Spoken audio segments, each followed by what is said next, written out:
আস্তে আস্তে সেটা বাড়তে থাকে। এখন আগে করছিল কম্পিউটার চুরি, 2 নম্বরে এখন আমার বন্ধুগণ এমন পাওয়ার পেয়েছে, সে ব্যাংকের ভিতরে গিয়ে এখন চুরি করে জনগণের টাকা, জনগণের মতন চুরি করে সে লাভবান হচ্ছে। এটা কি আসল সফলতা না ব্যর্থতা? জোরে বলেন, আরো তো জোরে বলেন। এটা হলো ব্যর্থতা। সেজন্য আমার বন্ধুগণ আমাদেরকে বুঝতে হবে আসল সফলতা কোনটা, সেটা আমি আপনি ভাবলে হবে না। এটা যদি ভেবে আল্লাহ বলেন সেটাই হলো সঠিক কথা। বলুন ঠিক কিনা? কোরআনে কারীম যখন আপনি স্টাডি করবেন, আল্লাহ রাব্বুল আলামিন বলেন, ইয়া আইয়ুহাল্লাযীনা আমানু তাকুল্লাহা ওয়া যারু মা বাকিয়া মিনার রিবা ইন কুনতুম মুমিনিন ফা ইন লাম তাফআলু ফাআযানু বিহারবিন মিনাল্লাহি ওয়া রাসূলিহি। কথা শুনতেছেন? ভালো করে শুনেন। আল্লাহ রাব্বুল আলামিন কোরআনে কারীম যখন আপনি স্টাডি করবেন, আমার ভাইরা আল্লাহ রাব্বুল আলামিন কি সুন্দর করে বলেন, ও বিশ্বাসী বান্দারা, তোমরা যদি আল্লাহকে ভয় করো, বাকিয়া সুদ গ্রহণ করা তোমরা বর্জন করো, তোমরা যদি আখিরাতের প্রতি বিশ্বাস হও, তোমরা যদি প্রকৃত মুমিন হও, আল্লাহ পাক বলেন এই কথা শোনার পরেও যদি বাকিয়া সুদ গ্রহণ করা তোমরা বর্জন না করো, আল্লাহ রাব্বুল আলামিন বলে দিচ্ছেন তাইলে আল্লাহ এবং আল্লাহ রাসূলের সাথে যুদ্ধ করার জন্য তোমরা প্রস্তুতি নাও। এবার আপনারা বলুন, এই পৃথিবীতে কোন বাবার সাহস আছে, কোন 14 গোষ্ঠীর সাহস হবে আল্লাহর সাথে লড়াই করবে? কথা বলে, আল্লাহর সাথে লড়াই করার সাহস কারো হবে? সুদ গ্রহণ করাতে এত বড় অপরাধ। বিশ্বনবী সাল্লাল্লাহু আলাইহি ওয়াসাল্লাম হাদিসের ভিতরে বর্ণনা করেছেন, এই পৃথিবীতে কোন মানুষ মুসলমান হবার পরে যদি বাকিয়া সুদ সে গ্রহণ করে, সুদ যদি সে খায়, 1 টাকা সুদ খাওয়া 70 কোয়ালিটির গুনার ভিতরে সে পড়ে যায়। তার ভিতরে সবচেয়ে নিম্নমানের গুনাহ হলো নিজের মায়ের সাথে জিনা করা। নাউজুবিল্লাহ।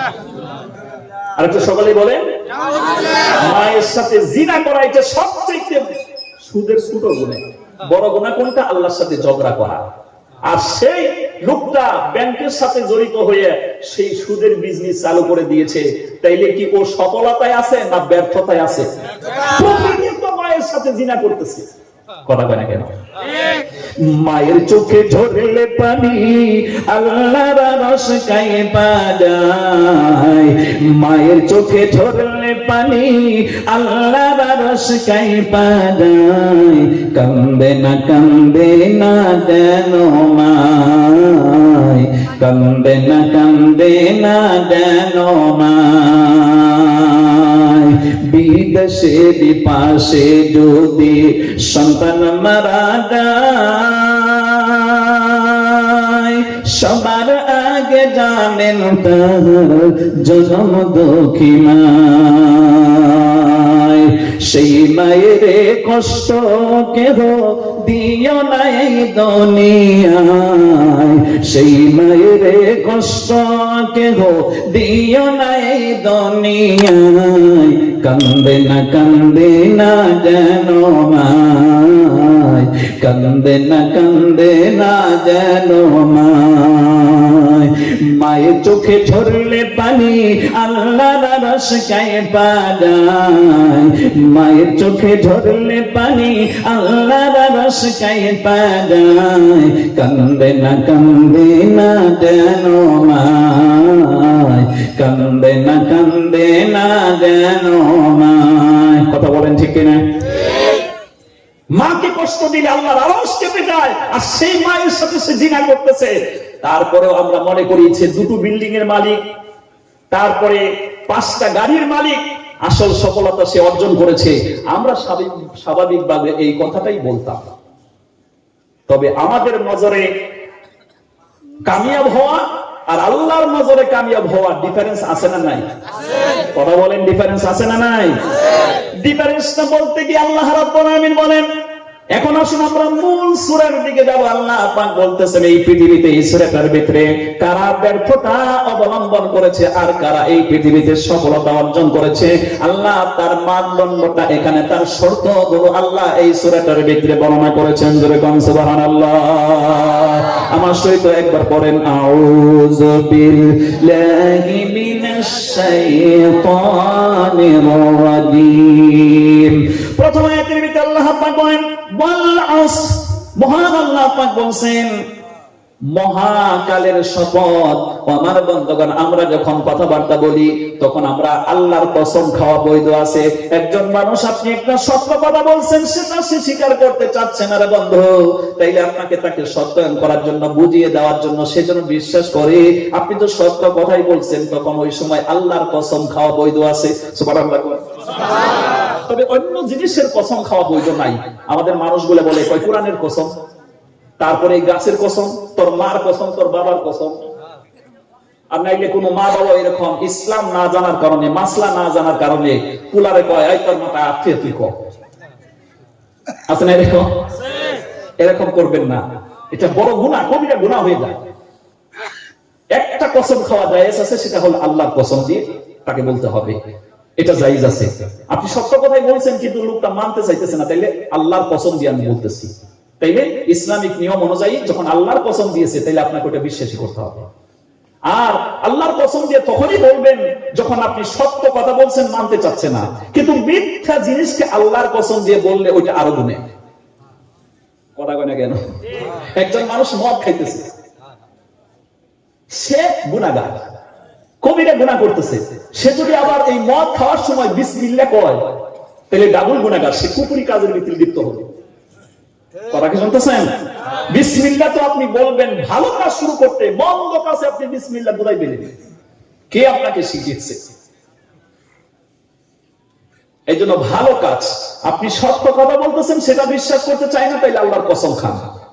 আর মিথ্যা কথা তো ইসলামে বলা নিষেধ। তো আমরা যখন কোন কাজটাকে সত্যায়ন করতে চাই, তখন আল্লাহর কসম খাই। এখন মহান আল্লাহ রাব্বুল আমিন যিনি ওই কথাগুলোকে গুরুত্ব দিয়ে যখন তিনি বোঝাবেন, তখন কেমনে করে বোঝাবেন?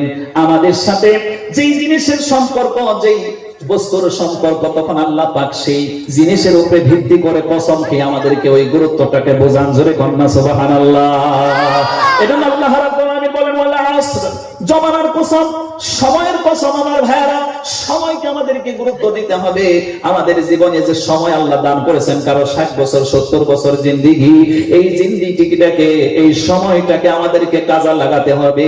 আল্লাহ পাক তাই দিয়ে বলেন ওয়াল আসর, এই পৃথিবীতে আমি তোমাদেরকে লক্ষ্য করে বলছি জমানার কসম। এই জমানার কসম দিয়ে আল্লাহ পাক বলছেন এই পৃথিবীর মানব মণ্ডলী আছে ক্ষতিগ্রস্তদের অন্তর্ভুক্ত। ওয়াল আসর ইন্নাল ইনসানা লাফি খুসর। সুবহানাল্লাহ। আল্লাহ রাব্বুল আলামিন বলেন জমানার কসম খেয়ে তোমাদেরকে বলছি গোটা বিশ্বের মানব মণ্ডলী আছে ক্ষতিগ্রস্তদের অন্তর্ভুক্ত। আমার ভাইয়ারা, এজন্য আমার আল্লাহ পাক আমাদেরকে মূল্যবান অমূল্য ধন দিয়েছেন, সেটা হলো সময়। এই সময়টাকে আমাদেরকে দারুণ গুরুত্ব দিতে হবে। কথা বলেন ঠিক কিনা? সময় যদি চলে যায়, এটাকে আর খুঁজে পাওয়া যায় না। জোরে বলেন। আমি নভেম্বর মাসের 5 তারিখে একটা মাহফিল করলাম কলকাতা গিয়ে। জায়গাটার নাম হলো মালদা স্টেশন। মালদা স্টেশন নাম শুনছেন না?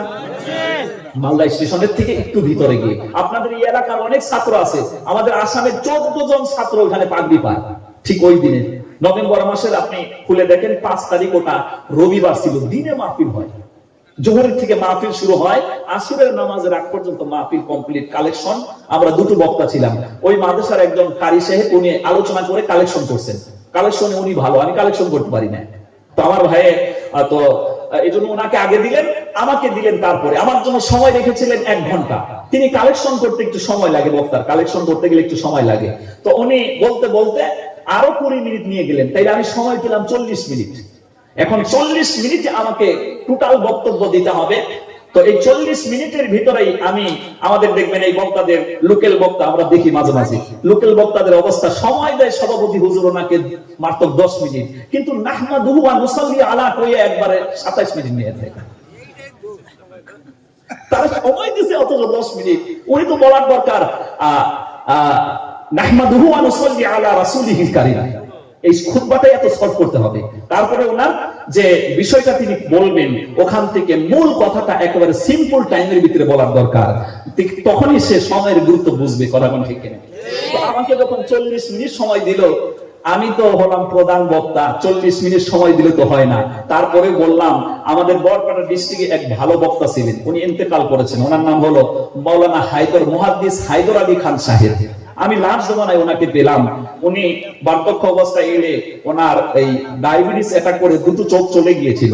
তারপর ওনার সাথে আমি মাহফিল করলাম, ওনার বাড়ির পাশে আমাকে একটা ঈদগাহ ময়দানে আমাকে দাওয়াত দিলেন, দাওয়াত দিয়ে ওখানে আলোচনা করলাম, কিছু কালেকশন করলাম। পরের দিন ওনার বাসায় গিয়ে ওনার সাথে সাক্ষাৎ করে, বুজুর্গ মানুষ তো লাস্ট বয়ে চলে যাচ্ছে, এরকম বেমারি মানুষের হাদিসের ভিতরে আসছে আপনি পাশে বসবেন, যে মানুষটা নেককার বেমারি মানুষ হয়েছে তার পাশে গিয়ে তার কাছে দোয়া চাইবেন, ওই ব্যক্তির দোয়া আল্লাহ কবুল করে। জোরে কোন সুবহানাল্লাহ। কিন্তু আমরা দৌড় দিই, আমরা কুন্দি না বুঝে অন্য দিকে যাই। এরকম বেমারি মানুষের কাছে দিয়ে দোয়া চাবেন, আল্লাহ দোয়া কবুল করে। তো হুজুরের পাশে গিয়ে বসলাম, দোয়া চাইলাম। তখন উনি আমাকে দুটো নসিহত করছিলেন।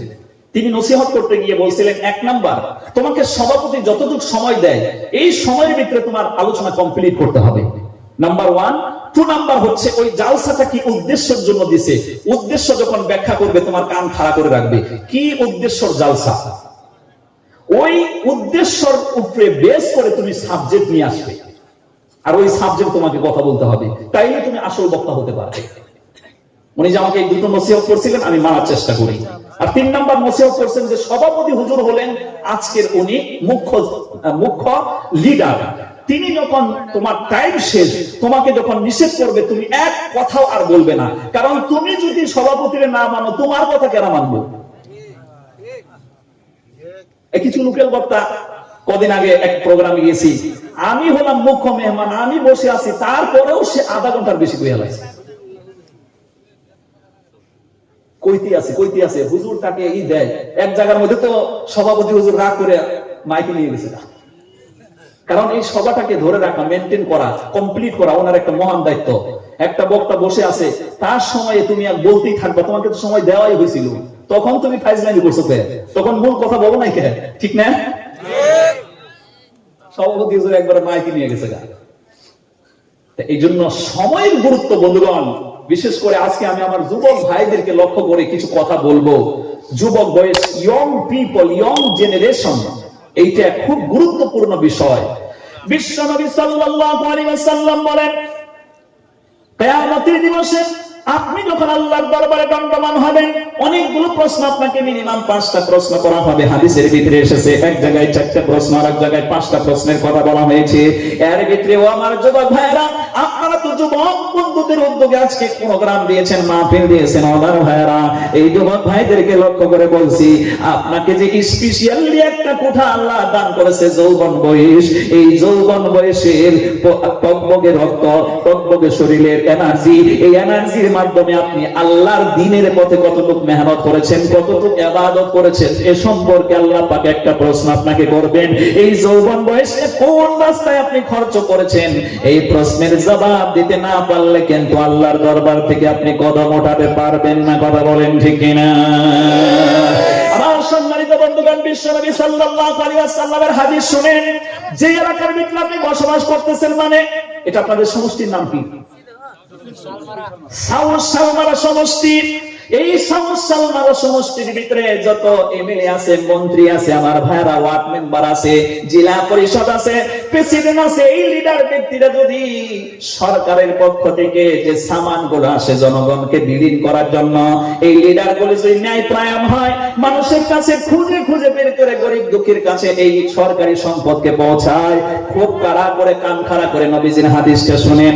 আর ওই এলাকার যুবকগুলো যদি ভালো হয়ে যায়, 3য় নম্বরে ওই এলাকার ভিতরে যে ধনী মানুষগুলো আছে তারা যদি দানশীল হয়, তারা যদি কৃপণ না হয়, গরিব দুঃখীকে দান করে, বিশ্বনবী সাল্লাল্লাহু আলাইহি ওয়াসাল্লাম বলেছেন, তাইলে ওই এলাকায় বসবাস করা উত্তম। জোরে কোন সুবহানাল্লাহ।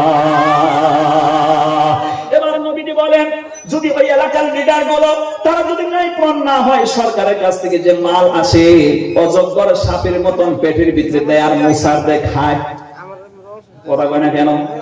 আছে না এরকম কিছু লিডার? নিশ্চয়ই আছে। জনগণের মাল আমার বন্ধুগণ জনগণের মতন খায়, এরকম লিডার যদি হয়, বেইনসাফি লিডার হয়, আর ওই এলাকার ভিতরে যারা যুবক আছেন এরা যদি ভালো না হয়, মন্দ হয়, খারাপ হয়, আর ওই দেশের ভিতরে যত সম্মানিত বন্ধুগণ আল্লাহ পাক সম্পদশালী করেছেন, টাকাতে বরকত দিয়েছেন, ধনী ব্যক্তিরা আল্লাহর রাস্তায় তারা খয়রাত করে না, বরং কৃপণ হয়। নেতা যদি আমার বন্ধুগণ বেইনসাফি হয়, জনগণের মাল খায়, যুবকরা যদি খারাপ হয়ে যায়, আর ধনী মানুষ কৃপণ হয়, তাইলে ওই এলাকায় বসবাস করা তোমাদের জন্য উত্তম নয়। তার চাইতে কবরে যাও, গা কবরেই ভালো। কথা বলে বুঝেন নাই আপনারা? আপনি ঠিক না বলেও ঠিক। আল্লাহ নবীর কথা আজ থেকে ১৫০০ বছর আগে কইলা গেছে। এই জন্য আমার যুবক ভাইদেরকে লক্ষ্য করে কিছু কথা শোনাবার চেষ্টা করব। আল্লাহ তৌফিক দেন, সকলে বলেন আমিন। এখন আমার বন্ধুগণ আমাদেরকে প্রথম যেটা করতে হবে, আমরা আমাদের এই যে আজকের প্রোগ্রাম চলে যাচ্ছে, এই যে আজকের রাত যাচ্ছে, এই রাতটা আমাদের লাইফে থেকে চলে যাচ্ছে, কথা বলেন ঠিক কিনা? আমরা যদি সারা জীবন আমার পায়ে আমার বন্ধুগণ মাথা আছাড় মেরে মেরে যদি কপাল খুঁড়িয়ে দেই, আল্লাহ পাক এই যে রাত্রি আমাকে দিয়েছেন, এই রাত্রিটা আর আমি বিসরিয়া তালাশ করে পাবো না, কথা কোন ঠিক কিনা? সেজন্য সময়কে গুরুত্ব দেন, সময়কে কাজে লাগান, সময়কে কাজে লাগান আমার ভাইরা, সময়কে কাজে লাগান। বিশ্বনবী সাল্লাল্লাহু আলাইহি ওয়াসাল্লাম অপর একটি হাদিসের ভিতরে বলেন, মানুষ যখন জান্নাতের ভিতরে যাবে তারপরে সেখানে কোনো টেনশন থাকবে না, কোনো ধরনের বালা মুসিবত সেখানে থাকবে না। লা ইয়ামাসুনা ফিহা নাসাবু ওয়া লা ইয়ামাসুনা ফিহা লাগুলুব।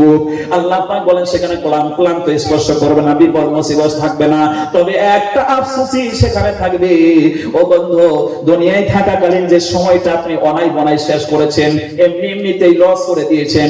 আপনি আল্লাহর জিকির করেন নাই, তাসবিহ তাহলিল আপনি করেন নাই, নেকের আমল করেন নাই, এমনি এমনি সময়কে আপনি লস করে দিয়েছেন। সেই সময়ের জন্য আপনার আফসোস হবে, আর বলতে থাকবেন আরে ওই সময় যদি আমি সূরা ইখলাস ৩ বার পড়তাম তাহলে একটা কোরআন খতমের সওয়াব পেয়ে যেতাম, আমার জান্নাতে আমার মর্যাদা বাড়তো।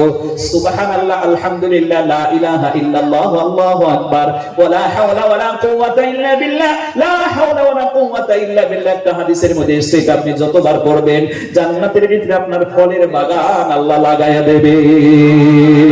সুবহানাল্লাহ বললে ফলের বাগান লাগানো হবে, আলহামদুলিল্লাহ বললে ফলের বাগান লাগানো হবে, আল্লাহু আকবার বললে ফলের বাগান লাগানো হবে, লা ইলাহা ইল্লাল্লাহ বললে ফলের বাগান লাগানো হবে, আল্লাহু আকবার বললে ফলের বাগানগুলো লাগানো হবে। আপনার জান্নাতে গিয়ে যখন আপনি দেখবেন বাগানটা ফাঁকা মাঠে পরিণত হয়ে আছে, আরে জিকির আমি কেন করি নাই, জিকির করলে আমার এখানে জান্নাতে বাগান হয়ে যেত, ফলের বাগানগুলো হতো, সেই দিনে আপনি আফসোস করবেন। এই জন্য সময়কে এমনি এমনি লস করা যাবে না, লস করলেই আপনি ক্ষতিগ্রস্ত, কথা কোন ঠিক না? তবে এই কথা বুঝতে পেরেছেন?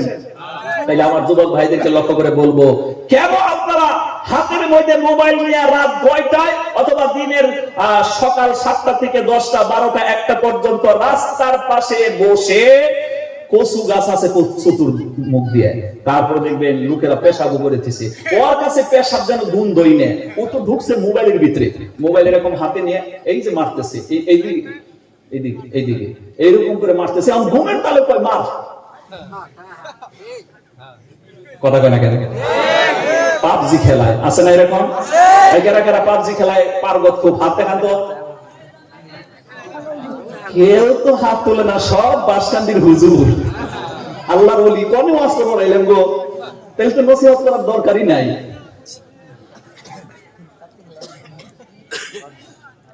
সময় লস করে দিচ্ছে, আবার কানের মধ্যে জানি কি দেয়, ছাগলের খুঁড়া, মায় বাবা ডাহে নেই না, ওই তালে আছে এরকম কানের খুঁড়া দিয়ে মোবাইলের মধ্যে ব্লুটুথ মাইরে পকেটের মধ্যে মোবাইল ঢুকাইয়া তারপরে বাইক চালাইতেছে, ওই তালে তালে সে তাল মারতেছে, অমুর দিয়ে নিজে তো মরতেছে, আর একজন হয়ে মরতেছে, অ্যাক্সিডেন্ট করতেছে। আর এই যুবক ভাইরা বাইকে যখন উঠে মনে করে পাইলট হয়ে গেছে, এত স্পিড, রাস্তার পাশে আর কচু গাছ নাই। আহা ও যুবক ভাইরা, আমি এগুলো কথাগুলো দুঃখে বলছি, আপনাদের একটা লাইফ আল্লাহ দান করেছেন, যৌবন বয়স, এটাকে অন্যায় ভাবে আপনি খরচ করবেন না, এটাকে আপনি মূল্যায়ন করুন। এই যৌবন বয়সে আপনাকে কিছু করতে হবে, আল্লাহর ইবাদত করতে হবে। এই যে আজকে মুরব্বী বাবাজি, আজকে উনি কি করেছেন, এই মাহফিলের প্রধান ব্যক্তি হয়ে গেছেন, সভাপতি হয়ে গেছেন। এই মাহফিলটাকে পরিচালনা করার জন্য যেরকম নৌকা আপনাদের এখান থেকে ধুবড়ি যায়, ধুবড়ি যাওয়ার পরে যেটা ওই যে হাল ধরে, ওই লোকটাকে কি বলা হয়, মাঝি। এই মাঝির হাতে যখন পুরো নৌকার মানুষের দায়িত্ব থাকে, আজকে ওনার হাতে এই প্রোগ্রামটার সমস্ত দায়িত্ব আছে। আজকে তিনি আছেন আপনাদের এলাকায়। আমি মাহফিল করেছিলাম, আমার মনে হয় সেই মানুষগুলো আগে যেরকম এরকম বয়সের দেখছিলাম, আজকে তারা নাই, তারা চলে গেছে। এই যে আমি কথা বলতেছি, আমিও আজকে কালকে থাকবো না, এই যে আমাদের হুজুর থাকবে না, আমাদের দাদু থাকবে না, পরবর্তীতে আমরা চলে যাব। আপনারা তখন এই জায়গাটা দখল করতে হবে, আপনারা এখানে আসতে হবে, আপনারা এখানে এসে এই জাতির হাল করতে হবে। তাইলে আপনার চরিত্রই যদি ভালো না থাকে, আপনি সময়ের মূল্য যদি না বুঝেন, আপনি নিজে কি করে ভালো হবেন, জাতিকে কি করে কি উপহার দিবেন? আপনি কষ্ট পাইতেছেন? কষ্ট পাইতেছেন? এজন্য আমার সম্মানিত যুবক বন্ধুগণ, আপনার সময়কে মূল্যায়ন করুন, নিজেকে গুরুত্ব দেন। আজকে আমার ভাইয়ারা, গোটা বিশ্বের দিকে যদি আমরা তাকাই, আমরা তো সময়ের গুরুত্ব দিলাম না। আল্লাহ পাক ডাকবে বলেন, ওয়াল আসরি ইন্নাল ইনসানা লাফি খুসর। আল্লাহ রাব্বুল আলামিন বলেন, এই পৃথিবীতে সমস্ত মানুষ ক্ষতিগ্রস্তদের অন্তর্ভুক্ত, তবে তারা নয় যারা সময়কে মূল্যায়ন করেছে। তারপরে কয়েকটা আমলের কথা বলা হয়েছে, তারা কিন্তু ক্ষতিগ্রস্ত নয়। ও আমার বন্ধুগণ, বর্তমানে পৃথিবীতে মুসলিম সংখ্যা হলো 200 কোটি। 200 কোটি প্রায় ছাড়িয়ে গেছে। 800 কোটি মানুষের ভিতরে 200 কোটি হলো মুসলমান। ও বন্ধু, ওই যে ফিলিস্তিন, আমার ভাইরা, ইসরায়েল যুদ্ধ হচ্ছে, ইহুদি জাতি সম্পর্কে কোরআনে কারীম আল্লাহ পাকের বক্তব্য, কথা শুনতেছেন? আল্লাহ রাব্বুল আলামিন বলেন 82 নম্বর আয়াত 6 নম্বর পারা হিফজ কোরআন 20 নম্বর পেজের ভিতরে, লাতাজিদান্না আশাদ্দান নাসি আদাওয়াতান লিল্লাযিনা আমানুল ইয়াহুদা ওয়াল্লাযিনা আশরাকু। আল্লাহ পাক বলেন, এই পৃথিবীতে মুসলমান সম্প্রদায়ের জন্য দুইটা খারাপ জাতি, কঠিন জাতি, তাদের দুশমন, একটা হলো ইহুদি আর একটা হলো মুশরিক। ওই ইহুদি জাতি আজকে 200 কোটি মুসলমান, আমার ভাইরা, ইহুদি জাতি, ইসরায়েল নামক যে দেশ, 60 থেকে 70 লাখ মাত্র ইহুদি, এই 60 থেকে 70 লাখ ইহুদি মিলে গোটা বিশ্বের 200 কোটি মুসলমানের উপরে আঘাত করতেছে। কিন্তু মুসলমান এখানে কথা বলার সাহস রাখে না, প্রোটেকশন ভালো করে করতে পারছে না। কথা বলেন ঠিক না? মুসলমানের ভিতরে দুর্বলতা আছে, ওরা সময়কে মূল্যায়ন করে না, ওরা শিক্ষিত হয় না, ওরা শিক্ষিত হয় না। আজকে পৃথিবীতে বড় বড় উচ্চ শিক্ষিত তারা হলো ইহুদি, তারা নোবেল কোটা পায়। আর আমাদের মুসলমান নোবেল কোটা কোথা থেকে পাবে? দেখো, খালি শিকড় খাওয়ায় ব্যস্ত আর মোবাইল কিনে নিয়ে ব্যস্ত।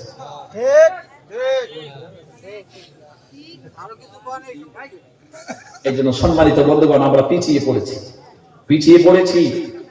আমার ভাই, উনি আফ্রিকা সফরে গেছিলেন, আমি যেতে পারি নাই, আফ্রিকা সফরে গেছেন, উনি একটু কালেকশনে গিয়েছিলেন। আমার একজন মৌলানা সাহেব বন্ধু, তিনি বলেন, আমি যখন সফরে যাই, আমার সাথে এক ইহুদি, ও সে যাবে, সে প্লেনের মধ্যে উঠে ওর পকেট থেকে কিতাব বাই করলো, কিতাব বাই করে খালি কিতাবই পড়তেছে। সময়কে এত গুরুত্ব দিয়েছে, যার জন্য আজকে বড় বড় বিজ্ঞানী, তারাই আধুনিক মারণাস্ত্র তাদের হাতে। মুসলমান বিজ্ঞানী হতে পারে নাই, মুসলমানে কি সেরকম বস্তু আবিষ্কার করতে পারে নাই। এই জন্য আপনি গুরুত্ব দেন সময়কে, আপনি শিক্ষিত হন। শিক্ষিত আপনাকে হতেই হবে। যে কোরআনের তাফসীর আপনারা দিয়েছেন, এই কোরআনে কারীমের ভিতরে 114টা সূরা এসেছে, তার প্রথম ডিটারমিনেন্ট হচ্ছে, প্রথম যে সাবজেক্ট এসেছে, আল্লাহ রাব্বুল আলামিন বলেন, ইকরা বিসমি রাব্বিকাল্লাযী খালাক, read in the name of you lord who created, পড়ো তোমার সেই রবের নামে যে রব তোমাকে সৃষ্টি করেছেন। প্রথম ডিপার্টমেন্টে এসেছে ডিপার্টমেন্ট অফ দ্য এডুকেশন, শিক্ষা ডিপার্টমেন্টের কথা এসেছে। এই জাতি শিক্ষাকে গুরুত্ব দেয় না। যে জাতিকে আল্লাহ নসিহত করতে গিয়ে বলছে, ও আমার বান্দা বান্দীরা, তোমরা শিক্ষিত হও, সেই জাতি শিক্ষাকে গুরুত্ব দেয় না, যার জন্য আমরা পিছিয়ে আছি। এই পরিবর্তন যদি আমরা চাই, তাহলে আমাদেরকে আধুনিক শিক্ষায় শিক্ষিত হতে হবে, কোরআনের জ্ঞানে আমাদেরকে শিক্ষিত হতে হবে। আমাদের সমাজে যেরকম হাফিজ মাওলানা মুফতির দরকার, ঠিক অনুরূপ ভাবে আমাদের এই সমাজের ভিতরে, আমার এই যুবক ভাইদের ভিতরে, উঠন্ত নিউ জেনারেশনের ভিতরে থেকে, নিউ পিপল থেকে আমাদেরকে আসতে হবে। বিজ্ঞানীর দরকার, তারপরে ব্যারিস্টার হওয়ার দরকার, উকিল হওয়ার দরকার, মাস্টার হওয়ার দরকার, প্রফেসর হওয়ার দরকার, তারপরে কি বলে ইঞ্জিনিয়ার হওয়ার দরকার। আমার ভাইয়েরা বিজ্ঞানী হওয়ার দরকার। কথা কোন ঠিক কিনা? তো এগুলা কি এমনি হবে নাকি এর পিছনে খরচ করতে হবে, প্রচেষ্টা চালাতে হবে, মেহনত চালাতে হবে? কথা কোন? আমাদের বাচ্চাগুলা উচ্চ শিক্ষিত কি করে হবে? বাবা সকালবেলা দুধ দহন করে বাজারে বিক্রি করে, দুধ বিক্রি করে দেখবেন বলা বিড়ি কিনে খাইতে খাইতেছে। তো এর বাচ্চা কি করে কি বিজ্ঞানী হবে? সম্ভব হয়?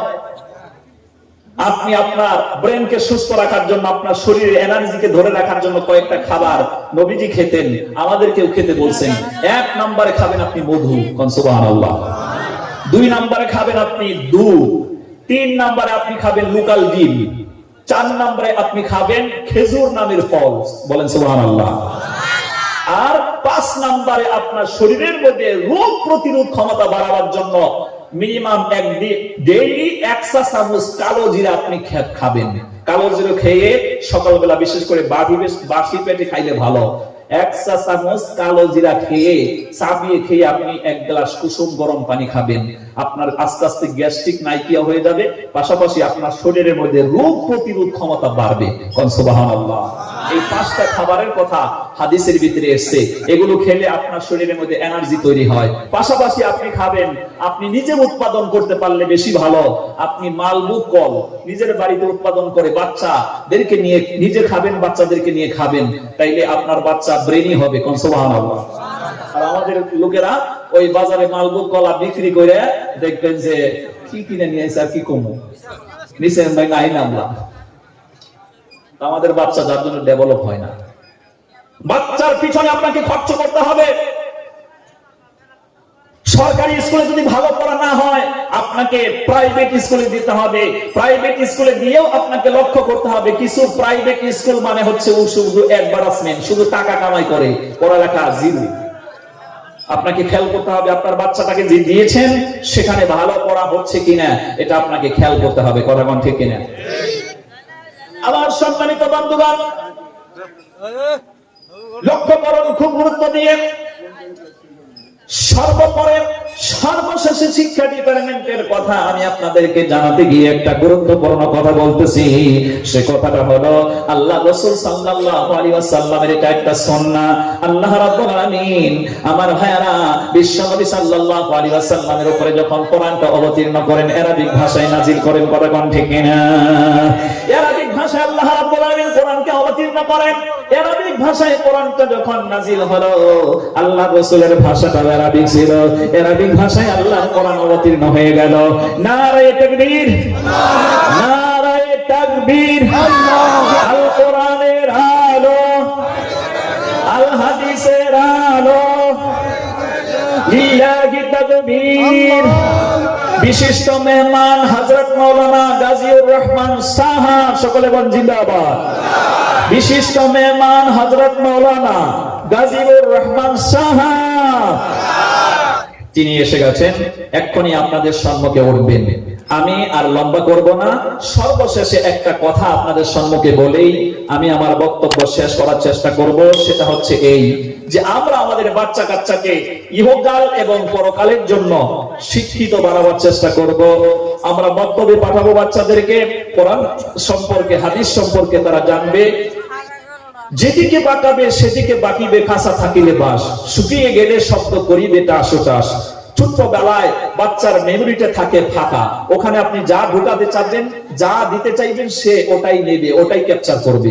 এই জন্য ছোট্টবেলায় বাচ্চাদেরকে মক্তবে পাঠাবেন, মক্তবে নিয়ে যাবেন। তার পাশাপাশি আমাদের বাচ্চাদেরকে আমরা জেনারেল শিক্ষায় উচ্চ শিক্ষিত করব, হাই এডুকেটেড বানাবো। এই হাই এডুকেটেড বানাতে গিয়ে আপনার যাবতীয় যা প্রচেষ্টা চালানো দরকার তা আপনি করবেন। পাশাপাশি মা এবং বাবাকে লক্ষ্য করে আমি একটা কথা বলি, সেটা হচ্ছে আমরা আমাদের বাচ্চাদের সাথে অনর্গল শুধু মাতৃ ল্যাঙ্গুয়েজেই কথা বলি, লিখিত ভাষায় আমরা কথা বলি না। এটা আমাদের একটা দুর্বলতা, এটা আমাদের একটা মূর্খতা। কষ্ট আপনারা দিতে পারেন, কিন্তু এটাই ফাইনাল কথা। কেন আপনার বাচ্চার সাথে আপনি শুধু মাতৃভাষায় কথা বলবেন? মাতৃভাষা নিয়ে আপনি গুয়াহাটি যাইতে পারবেন? যাইতে পারবেন না, আপনার ভাষা বুঝে না মানুষ। তো আপনি অসমত থাকি কেনে আপনি অসমীয়া ভাষাত নিজৰ ল'ৰা ছোৱালীটোৰ লগত ঘৰতো মাতিব লাগিব, তেতিয়াহে আপোনাৰ ল'ৰা ছোৱালী অসমীয়া ভাষাত কথা কোৱাটো তেওঁলোকে পাৰ্গত হ'ব, তেওঁলোকে কি কয় টকিং কৰিব পাৰিব, হয় না ভাই? আপোনালোকৰ ধুবুৰী ডিষ্ট্ৰিক্ট, বিশেষকে গোৱালপাৰা ডিষ্ট্ৰিক্ট, এর পিছত বঙাইগাঁও ডিষ্ট্ৰিক্ট, সাউথ সালমাৰা ডিষ্ট্ৰিক্ট, বিশেষকে এই 4-5টা ডিষ্ট্ৰিক্টৰ যিবিলাক আমাৰ মুছলিম ভাইসকল আছে, মিয়া মুছলিম সকল আছে, তেওঁলোকে ডিব্ৰুগড়ত যাব কাম কৰিব, গুৱাহাটীত যেতিয়া কাম কৰিব যাব, তেতিয়া তেওঁলোকে অসমীয়া ভাষা ক'ব নোৱাৰে। যেতিয়া অসমীয়া ভাষা ক'ব নোৱাৰে, তেতিয়া তেওঁলোকৰ প্ৰতি এই মানুহবিলাকে, অসমৰ মানুহবিলাকে ডাউট কৰে যে সি অসমত থাকি অসমীয়া ভাষাটো ক'ব নোৱাৰে, সেইকাৰণে সি অসমৰ মানুহ হয় না নাই এইটো মোৰ বিশ্বাস নহয়, সি বঙালী মানুহ, বাংলাদেশৰ পৰা আহিছে, বাঙালী মানুহ, এইটো এটা ডাউট কৰে। এই ডাউটটো দূৰ কৰাৰ কাৰণে আমি অসমত থাকো মানে আমাৰ অসমীয়া ভাষাটো যেনেকুৱা মাতৃভাষা এনেকুৱা পমপমকে আহিব লাগিব। কথা বলতে বুঝেন না?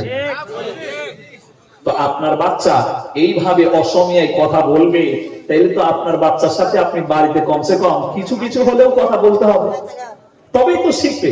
কথা কয় না কেন?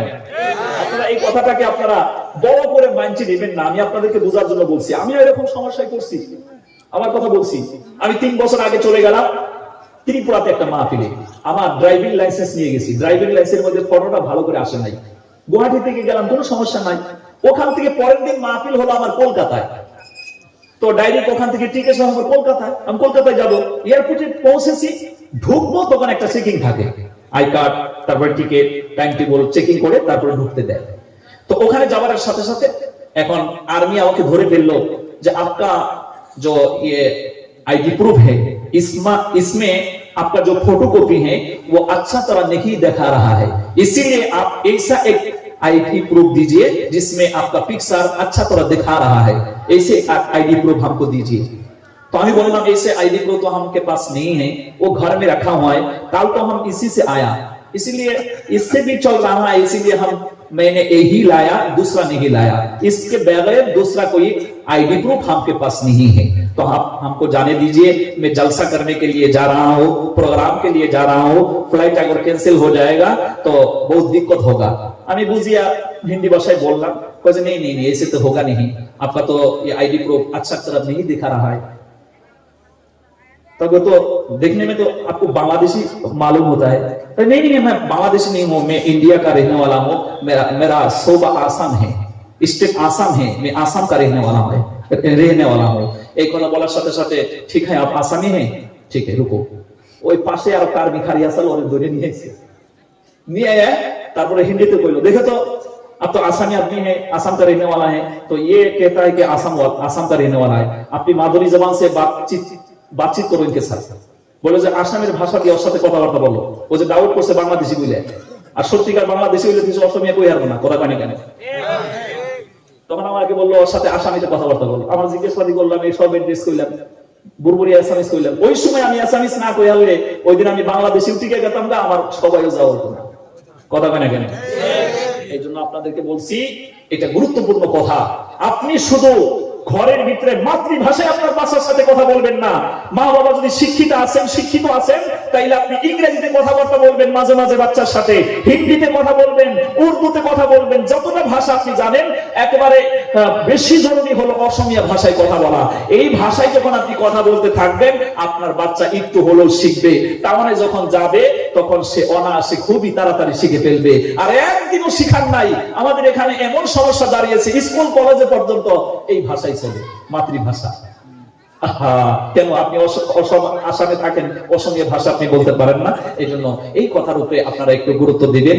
আমি আর কথা বলছি না, আপনাদেরকে খুব কষ্ট দিলাম, আল্লাহকে ওয়াস্তে আমাকে ক্ষমা করবেন।